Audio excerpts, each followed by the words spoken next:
Mga dumadapig sa sinumbong sa kaso pagdagit o pagpatay ni Ella Joy Pique nga si Belia Ruby Santos nagparada og nanawagan nga buhian na si Santos. Samtang mga dumadapig sa pamilyang Pique nagbitbit sa mug placard sud sa korte pagkundinar ni Santos. Si Carmi Cabalito na update sa kaso.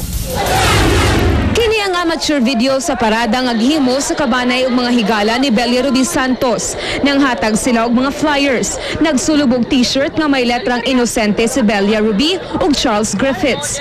Apan ang parada sa Baneng Santos gitubag og mga placards sa Baneng Pique sud sa sala ni RTC Judge Esther Veloso. Nagbitbit si Renante Pique og placard nga nanawagan og hustisya.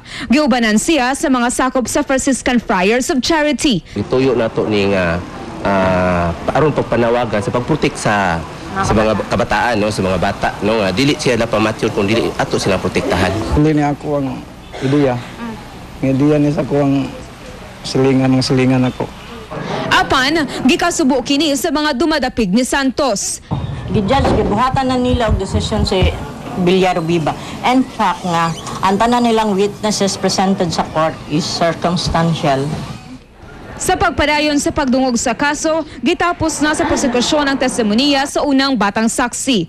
Enero 30 sunod tuig ang pagdungog sa kasong pagdagit ug pagpatay batok ni Belia Ruby Santos. Carmi Cabanlit, ABS-CBN News.